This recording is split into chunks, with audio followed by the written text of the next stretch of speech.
personalizada para o conforto de cada mulher. Excelência diagnóstico por imagem. Tecnologia que muda o seu futuro. Ressonância magnética, ultrassonografia, ecocardiograma, desintometria, tilt test, biópsias e punções. Agende seu exame 3026 4040. Consulte lista de convênios. 8h31, voltamos com o Folha no Ar, hoje dia 2 de julho de 2024, e recebemos aqui o advogado campista Cláudio Henrique da Cruz Viana, procurador de Justiça e presidente reeleito da Amperj para o seu terceiro termo, 25 e 26. Aloysio, volto com você.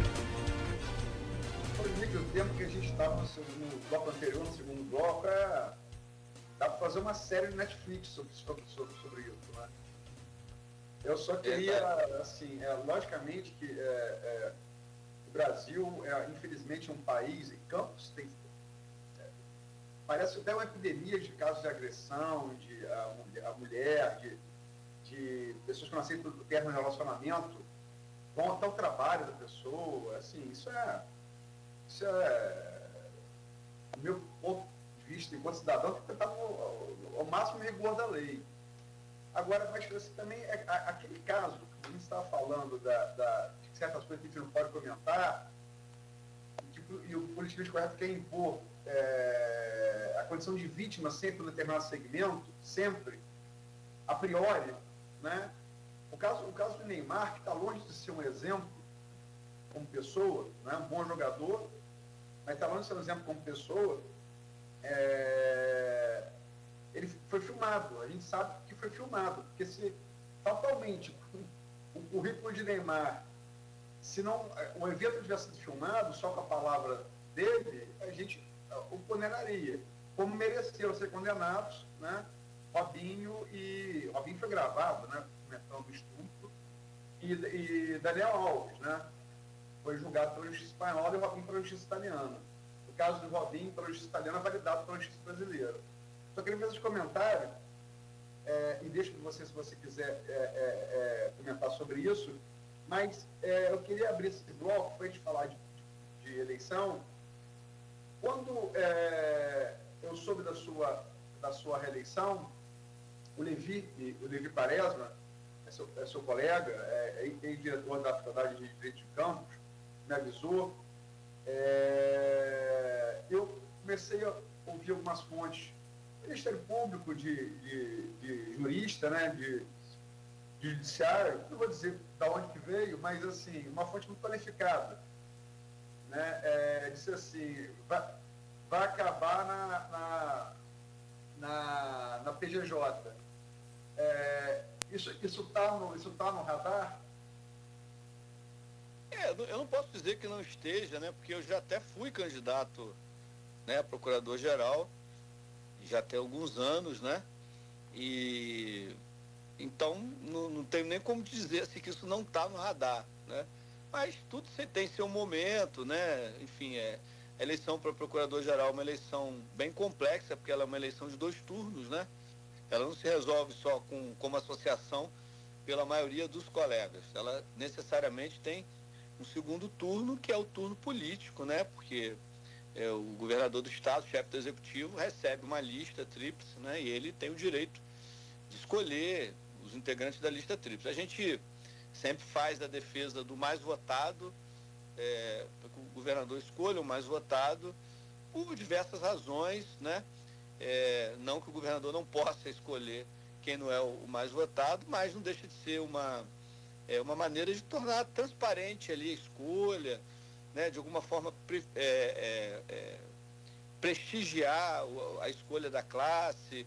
Quem ganhou a eleição internamente é porque teve propostas e conseguiu, né, se destacar sob o ponto de vista das suas ideias, né? Foi submetido a um debate interno, mas tem aí o segundo turno, que não necessariamente, pela nossa Constituição, obriga o chefe do Executivo a escolher o mais votado. Então, é uma eleição mais complexa, que, enfim, são diversos outros fatores que a gente precisa considerar, né?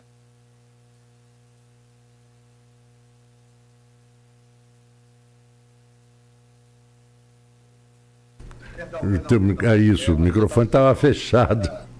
Desculpa. Mas está no radar, né? Está no radar. Sim, está no radar, sim. Não posso dizer que não esteja, né? Olha, Henrique, vamos falar da eleição. Quer dizer, hoje, dia 7, faltam hoje 96 dias. 90, dia 7. Hoje é bem 7, dia 2 de 7. Dia 2, faltam hoje, acho que é isso, 96 dias para a eleição. É muito pouco tempo, né? A gente sabe que o Ministério Público tem papel fundamental na garantia do transcurso democrático, republicano do processo eleitoral, né? E sem isso, abusos podem ser cometidos. E às vezes, mesmo com o Ministério Público em cima, abusos tentam ser cometidos, né? Como é que vocês estão se preparando para enfrentar esse pleito municipal que carrega sempre, se a eleição presidencial nacional está polarizada, a municipal sempre tem aquela coisa da proximidade com o poder, né? Ela sempre talvez seja um pouco mais passional. Como é que vocês estão se preparando para enfrentar esse processo? A eleição municipal, a gente costuma dizer que é muito mais desafiadora, né? Eu aí mesmo em Campos acompanhei como promotor eleitoral várias eleições municipais e a gente acaba desagradando. Em eleição, o Ministério Público desagrada todo mundo, né? Eu me lembro que uma vez eu fui, por alguma razão, que eu não me lembro qual, na Escola Técnica Federal, né? Que agora é o Instituto, né? Não é mais a antiga Escola Técnica Federal. Eu cheguei lá, tinha um monte de cartaz, eu era promotor eleitoral, trabalhava com a fiscalização, um monte de cartaz de um determinado candidato de um determinado partido político, né? De uma determinada corrente. E aí eu não ia lá para isso, mas eu procurei o diretor na época e falei, olha, isso aqui está tudo errado, isso é crime eleitoral, é abuso do poder político, né? Um órgão público não pode fazer propaganda e independentemente da minha simpatia ou antipatia pelo candidato, esse é o papel, né, do MP. Então você vê que é difícil, né? Acho que o Rio de Janeiro, em especial, tem dois desafios grandes aí. Eu vou dizer assim, que o Rio de Janeiro, talvez né, que é a questão dos territórios aqui no Rio de Janeiro, principalmente aqui na capital, não só a capital, né, que são hoje territórios de milícia, de quadrilhas aí, né, Comando Vermelho e etc., que tomam conta desses territórios. Esse ano houve uma grande mudança de sessões eleitorais, né, que estavam em locais que a polícia não conseguia entrar, o Ministério Público não conseguia entrar. Eu fui promotor eleitoral aqui no Rio também, lá em Santa Cruz. Santa Cruz, depois um outro, acho que naquela área lá, fui quando trabalhei aqui no Rio, né, como promotor. E já naquela época, já tem algum tempo aí, talvez uns 15 anos por aí, já era difícil, né? Porque eu me lembro, por exemplo, em Campos, a gente rodava o município todo no dia da eleição, ia nas sessões eleitorais, viu o que estava acontecendo e tal. Não tínhamos nenhum problema com relação a isso. Mas aqui no Rio, já naquela época, já começava a ter problema. Esse local aqui é perigoso, não pode ir, cuidado. Você vê, o Ministério Público, acompanhado de escolta e tal, tinha dificuldade de ir em determinadas sessões eleitorais. Ou seja, aquele local não pode ter uma sessão eleitoral, né? Porque se o juiz eleitoral, o promotor eleitoral, os próprios partidos, né, candidatos, enfim, tem dificuldade de chegar naquela sessão eleitoral, aquilo ali não pode ser uma sessão eleitoral. Aquele local ali, infelizmente, não é compatível, né, de receber ali uma sessão eleitoral. Então, esse ano mesmo, já tinha acontecido, mas esse ano houve um número expressivo de mudanças, né? O Tribunal Regional Eleitoral mudou diversos locais de votação por conta disso, porque eram locais que inviabilizavam o controle por parte da Justiça Eleitoral. Vejam que coisa grave, né? Isso aí também dá para uma outra série, né, de Netflix. E a outra questão, que aí eu acho que isso não é só o Rio de Janeiro, mas é o Brasil inteiro, é a questão do uso das redes sociais, né, das chamadas fake news, que sempre existiram, né? Fake news em eleição, quem acompanha eleição há muito tempo, né? Vocês aí da imprensa sabem disso, sempre existiu em campanha eleitoral, mas era diferente. Era fake news que às vezes eram realizadas no próprio programa eleitoral, aí tinha direito de resposta, o programa ficava fora do ar, né? Hoje a gente percebe que aquele programa eleitoral gratuito é o que menos importa, honestamente, né? Toda campanha eleitoral, ela vai acontecer basicamente, né, em rede social. Acho que isso é uma realidade. Claro, o contato dos políticos, eventos, né, passeata, carreata, tal, mas é através das redes sociais. E com o avanço da tecnologia, né, é muito difícil vamos dizer assim, o direito acompanhar e regulamentar todos esses avanços e controlar, né? Tanto que hoje há um grande debate no próprio Congresso Nacional a respeito do controle das redes sociais, né? Até que ponto o Estado tem que intervir, em que medida. Isso não está regulamentado efetivamente no Brasil. Isso tem avançado mais na Justiça Eleitoral, através das regulamentações, porque a Justiça Eleitoral tem sim um poder regulamentador, né, diferente, quase que legislativo, dado pela Constituição e pelas legislações eleitorais, de regulamentar esse processo. Então, assim, está se avançando nisso, né, tentando exercer algum controle contra essas fake news exercidas pelas redes sociais. E hoje as possibilidades são muitas, né? De imitar a voz, de imitar até a imagem, botar uma pessoa falando o que não aconteceu, além de se espalhar notícias variadas. E é interessante que fake news, né, pode ser até uma notícia que já foi verdadeira numa determinada ocasião. Então, imagina uma notícia publicada aí pela Folha da Manhã há 15 anos atrás, que retratava uma realidade, enfim, uma acusação, por exemplo, contra uma determinada pessoa, um fato efetivamente jornalístico, verdadeiro naquele momento, mas que posteriormente aquilo foi esclarecido, aquela pessoa foi absolvida, não existe nada contra ela. Então você imagina, pegar essa notícia e divulgar agora como se fosse uma notícia de agora, isso é uma fake news, né? Então, como que é complexo esse entendimento do que é fake news, porque até uma notícia que num determinado momento foi verdadeira, ela pode ser usada como fake news se ela é trazida para um outro momento, descontextualizada, uma data que efetivamente não é aquela. E é o que a gente vê aí, né? Tudo muito fácil, WhatsApp, Instagram, enfim, que as notícias vão se espalhando e às vezes por ignorância as pessoas são usadas, né? E por ignorância acabam espalhando aquilo, às vezes por má fé, né? Tem pessoas que espalham determinadas notícias que não é possível que aquela pessoa não tenha tido o bom senso de perceber que aquilo ali não era verdadeiro, né? Uma notícia assim dada por um blog lá do interior do Brasil dizendo que o Papa veio no Rio de Janeiro.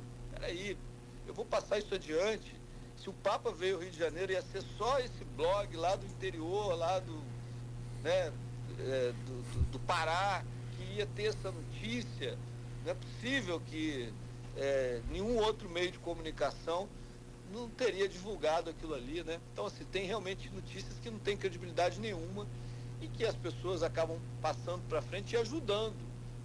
Acho que muitas vezes, sim, por inocência, boa fé, ignorância, e outras vezes por má fé mesmo, né? Porque estão fazendo parte aí de um movimento para espalhar aquilo. Então, acho que Brasil afora, esse essa é uma grande questão que a Justiça tem trabalhado, feito cartilhas, tratado desse assunto, mas é um grande desafio para o Brasil, talvez para o mundo, né? Mas eu acho que se tratando de eleições que vão acontecer aí proximamente, me parece que esse é um desafio muito grande.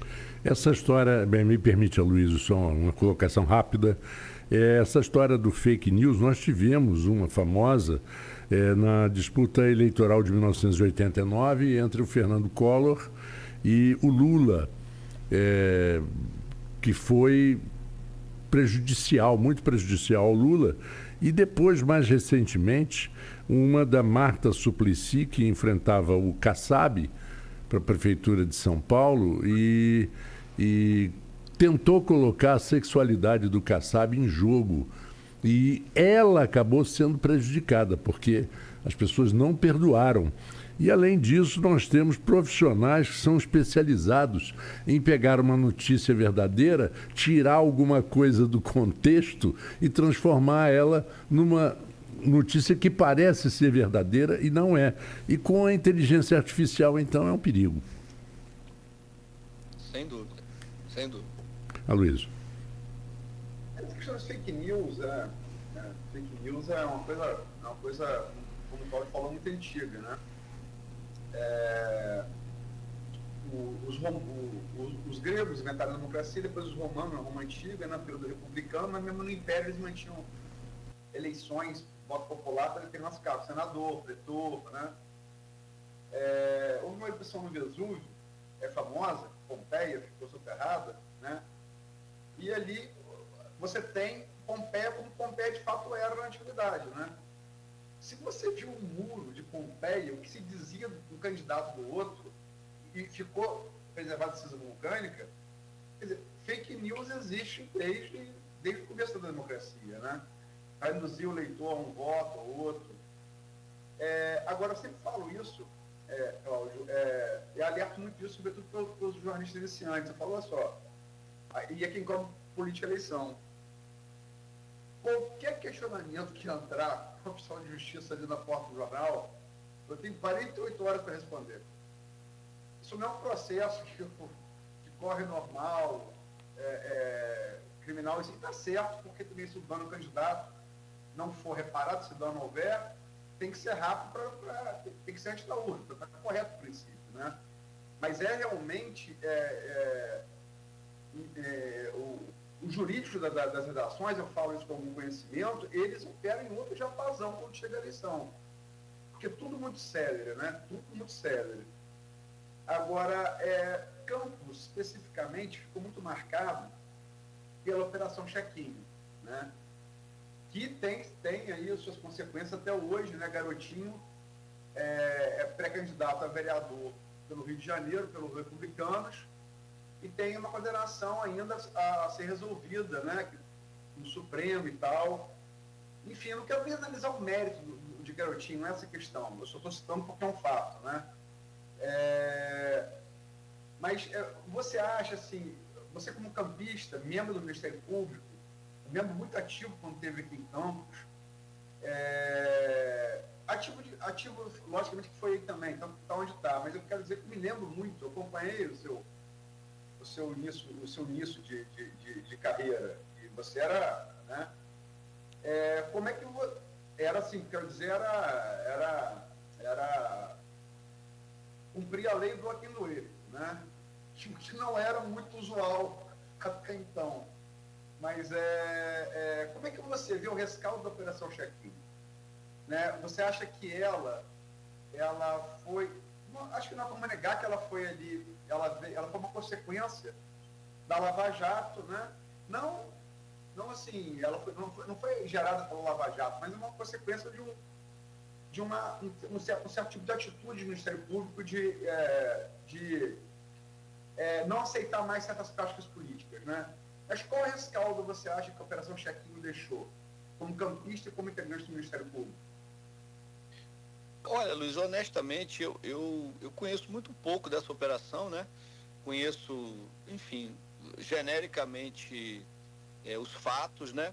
Mas eu acho assim que qualquer operação que o Ministério Público faça, tal, que faça com equilíbrio, que tenha resultados para a sociedade, que as pessoas, né, percebam que a justiça está sendo realizada. Isso é muito importante. Acho que a grande questão da justiça é a impunidade, né? A impunidade, ela tem um caráter totalmente desmoralizante da justiça, que faz as pessoas não acreditarem, né? E é por isso que eu dizia, né, quando professor de direito penal, dizia, olha, às vezes a certeza da pena, não sou eu que dizia, né? Reproduzia aí estudiosos do assunto. A certeza da pena, ela é muito mais importante do que a quantidade da pena, o tamanho da pena. Então não adianta a gente ter previsões de criminalizar tudo, né? Qualquer coisa, que às vezes há essa tendência, não, isso tem que ser crime, tem que aumentar a pena, tal. Mas se aquela pena não é aplicada, não é usada, se o Estado não é capaz de cumprir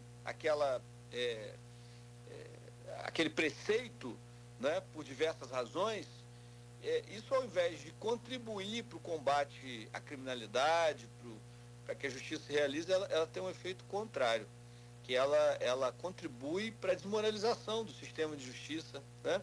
Eu acho interessante a questão de trânsito, né? Também falava isso para os alunos, que quando você vê aí na cidade tal, que tem, ou na estrada, tem esses controladores de velocidade, né? Aquele radarzinho, se você passar ali, você vai ser multado. E a verdade é a seguinte, a multa vai chegar, a não sei que você esteja seja um bandido, esteja com uma placa fria, né? Mas se aquele é seu carro, você está regular, que é o que a maioria esmagadoramente faz, né? Tem seu carro lá emplacado, certinho, você sabe que você vai ter a multa. E as pessoas diminuem a velocidade, nem que um pouco mais à frente voltem a ter a velocidade que não é permitida. Mas elas diminuem, elas respeitam. Por quê? Porque ela está sendo ameaçada de ser presa, que ela vai ficar na prisão de 6 a 10 anos. Não, porque ela vai ter uma multa, né? Uma multa mesmo que pequena para alguns, né? Isso é muito relativo, né? Pode ser pequena, mas mesmo para quem a multa é pequena, ele não quer receber aquela multa, ele não quer pagar, né? Além de outras questões, de pontuação na carteira e tal. Então, assim, a certeza da pena é muito importante. Então, acho que todos os exemplos de atuação do Ministério Público, né, e talvez esse seja um exemplo, em que a justiça passe a credibilidade de que a lei foi aplicada independentemente, e aí voltando para o controlador de velocidade, se o seu carro era um BMW, uma Ferrari, né, ou se era aquele antigo Fusca, né, enfim, ou um Fiat 147, a multa vai chegar para você do mesmo jeito, né? Essa mensagem, ela é muito importante para o sistema de justiça. Então, e no sistema político, a mesma coisa, né? Quando se consegue que a justiça seja feita, que efetivamente, né, com transparência, se verifique que aquilo realmente foi merecido, foi justo, acho que isso acaba sendo um marco, né, tanto para a sociedade, quanto até por aqueles que pensam em infringir a lei, né, tem um fator inibitório. Então, eu acredito, né, pelo que ouço falar, que talvez esse tenha sido o principal papel dessa e de outras operações feitas pelo Ministério Público, pela polícia, enfim, pelos órgãos de controle aí da sociedade, né? São 8h54, estamos chegando ao final do programa. Ficou mais condensado porque o tempo ficou mais condensado, a gente teve que condensar a pauta também. Mas tanto na Chaquinho quanto antes quanto depois, se convocam auxílio de tropas federais para acompanhar determinados lugares de votação. Você falou aí que você começou a ver essas dificuldades surgindo em algumas regiões do Rio de Janeiro, da zona metropolitana. E a gente sabe que isso hoje está lastrado, infelizmente, né? Temos a cidade de porte médio, né? Há previsão de uso de novo de Forças Armadas aqui no município, nessa eleição? No município de Campos, eu sinceramente não sei, mas sob o ponto de vista estadual, sim. Né? Eu não sei te dizer com precisão se haverá destaque para o município de Campos, mas se da outra vez teve, mas fato é que o Tribunal Eleitoral irá usar, isso já está acordado e avançado, não sei exatamente em que pontos do estado, né? Com certeza aqui no Rio, em alguns pontos, eu não sei te dizer em quais municípios vão ser utilizadas essas forças. Acho que são muito bem-vindas, né? O período eleitoral, o dia da eleição, um dia muito importante para a cidadania, para o Brasil, para todos nós. Então, todos os esforços para que as eleições ocorram da melhor maneira possível, da forma mais transparente. Acho que a urna eletrônica foi um grande avanço, apesar de ter eu sou do período antes urna eletrônica e depois, né, daquele voto contado e tal, e depois acho que foi um grande avanço para a democracia, as urnas, esse sistema nosso eleitoral. Então, tudo que a gente puder fazer para proteger isso é muito importante. Talvez seja um dos momentos mais importantes para o país, né, que é o momento da escolha dos nossos representantes. Bom, estamos no final, temos 3 minutos antes das 9 e você quer fazer alguma pergunta final, Aloysio? Eu até vou fazer um comentário final, mas deixa para você a última pergunta, por favor. Tem uma pergunta, pediria até o Dr. Cláudio para explicar de uma certa forma, porque uma das coisas que mais se reclama, e o senhor falou sobre a aplicação da lei, quer dizer, não adianta ter a lei, ela tem que ser aplicada, não é? Ela tem que ser aplicada integralmente. O sistema brasileiro oferece uma série de progressões e de benefícios, e isso, embora esteja na lei, o senhor não acredita que causa uma revolta muito grande na população? O sujeito matou um filho, matou a mulher, e quando dá 5 anos, 6 anos, ele sai, e a família da pessoa que morreu se revolta. Como o senhor vê isso? Usar um caso do Iberê Camargo, um grande artista plástico, que matou o vizinho por discussão de automóvel e nunca foi preso, nunca teve um dia na cadeia. O Pimenta Neves, jornalista do Estadão, se não me engano, do Estadão, que eu até o conheci pessoalmente lá em São Paulo, mas foi também um caso que ele não confesso e que não... Como o senhor vê isso aí para a gente fechar o programa? Acho que esses são ótimos exemplos para aquilo que eu estava falando, né, que é o sentimento de impunidade, que não pode acontecer, porque a justiça, né, a resposta, quando a gente vem para um estado civilizatório, né, uma sociedade civilizada, vamos dizer assim, não se pode fazer justiça pelas próprias mãos, né? Se delega ao Estado. O Estado é que faz a realização da justiça. Então, o grande perigo é que, ao Estado não cumprindo esse papel, que as pessoas se sintam no direito delas próprias fazerem justiça pelas próprias mãos. Eu estou indo às últimas consequências, né? Acho que antes disso tem diversos outros degraus aí que acaba se percorrendo. E muitas vezes não é por causa da lei, não. A lei sempre precisa ser aprimorada, mas da interpretação que são feitas, as interpretações que são feitas da lei. Muitas vezes a gente percebe isso, que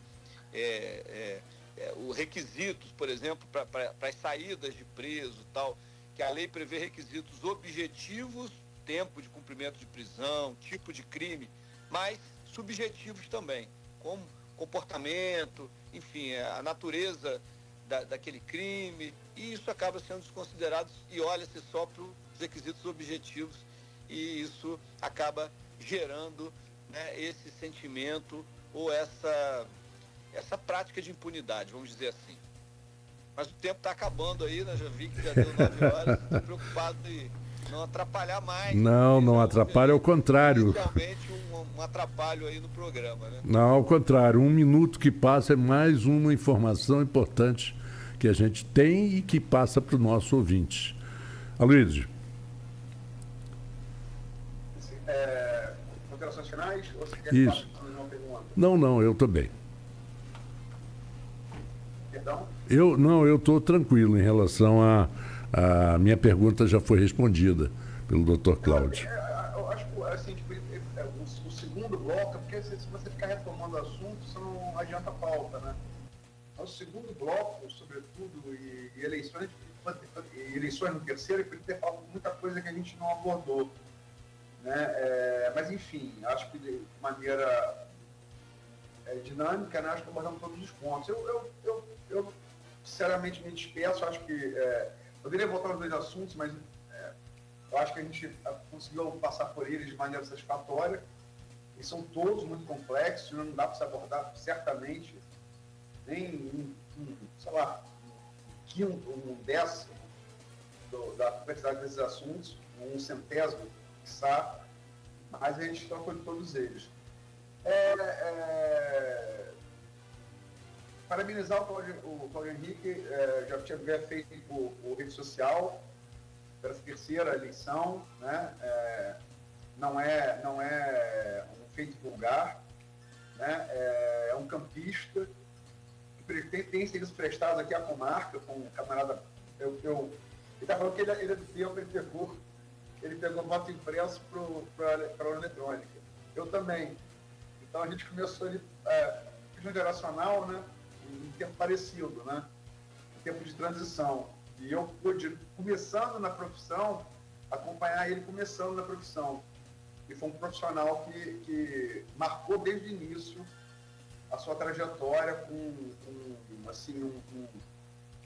um rigor à lei que deveria ser, né, o que se espera de todo operador do direito, sobretudo no Ministério Público e no Judiciário, mas, enfim, até então não era. O primeiro não era essa impressão que se tinha, né? Ele é fruto de uma geração de promotores e procuradores que o próprio Veríssimo escreveu na época, né, nos anos 90 ali, né, que sejam muito bem-vindos, né, pela contribuição que estavam dando ali a partir da questão de 88 à sociedade. E muito corajoso também, então eu digo que muito corajoso. Isso é uma coisa que eu sempre admirei nele. E é um campista que brilha lá fora, né, assim como Juliana Carneiro, que assumiu a Secretaria de Assuntos Estratégicos no governo Lula, mas eu não lembro na época que ele foi reeleito. Eu acho que isso dá orgulho, gente, né? Eu sou niteroense, gosto muito da Tafona, mas sou criado em Campos. Então, acho que são pessoas que dão muito orgulho a gente, né? Independente da área de atuação, né? São servidores públicos que eu acho que... tem muita gente que reclama da carreira tributária no Brasil, né? Mas são casos que você vê o retorno, são belos profissionais e fazem um grande papel. Representa muito bem Campos, no Rio de Janeiro, em Brasília. Parabéns aí, Cláudio. Muito obrigado, Luiz. Eu agradeço aí as suas palavras, a gentileza aí, né, da Folha da Manhã, que realmente a gente acompanha há muitos anos, né? Tem muito carinho aí pela Folha. Durante um período, a convite do Aloysio, eu cheguei até a escrevia, né, quinzenalmente, eu acho que, não sei se quinzenalmente, uma vez por mês, não lembro mais. Né? Depois até outros colegas, me lembro que o Luiz Cláudio, o Marcelo Lessa, também ficaram com esse espaço, que é muito interessante, né? Porque aquilo que eu disse lá atrás, o Ministério Público, ele é um representante do interesse público da sociedade, né? Junto ao Judiciário. Então, é muito importante ter esses canais de diálogo com a sociedade civil, né? E posso dizer o seguinte também, que os piores momentos do Ministério Público, de retrocesso e tal, quem vem conosco é a sociedade civil, é a imprensa, sempre. Todos os momentos assim, que querem tirar, enfim, os meios do Ministério Público exercer seu papel, a imprensa está conosco, a sociedade civil, E então é muito importante a gente ter esse diálogo. Então eu agradeço muito o espaço, sei que esse é um espaço muito importante, então muito importante para nós no Ministério Público. Então agradeço em nome de todos os colegas a oportunidade de estar aí com vocês para ter esse bate-papo. Muito obrigado, então, ao advogado campista Cláudio Henrique da Cruz Viana, procurador de Justiça e presidente reeleito da Amperj. Obrigado ao Aloísio. O Folha no Ar vai terminando por aqui, nesta terça-feira. São 9h05. Gabriel Barbosa e Fernando Souza serão os nossos entrevistados de amanhã, quarta-feira, a partir das 7h. Aloísio, alguma coisa final que você queira dizer? Sobre as entrevistas de amanhã, são dois antropólogos e diretores de um longo documentário, Rio Negro, que eu assisti, fiquei bastante impressionado. Assim, acho que é um filme, aconselho todo mundo. Você não vai ter a dimensão da contribuição negra e africana no Rio de Janeiro, enquanto capital do Império e depois da República. E depois, mesmo na transição, né, para Guanabara e tal, você não vai ter a dimensão sem assistir esse documentário. É um trabalho fantástico, né? E amanhã vamos poder bater um papo com esses dois diretores e antropólogos, né? E é legal esse olhar da antropologia, né, que estuda a cultura, sobre essa contribuição que é capital, né, é capital para a formação da cidade do Rio de Janeiro, arredores, e do próprio Brasil. Muito obrigado, Aloísio. 9h07. O oferecimento do Folha no Ar é da Clínica Proteus, Serviços de Saúde e Medicina Ocupacional, qualidade certificada ISO 9001-2015.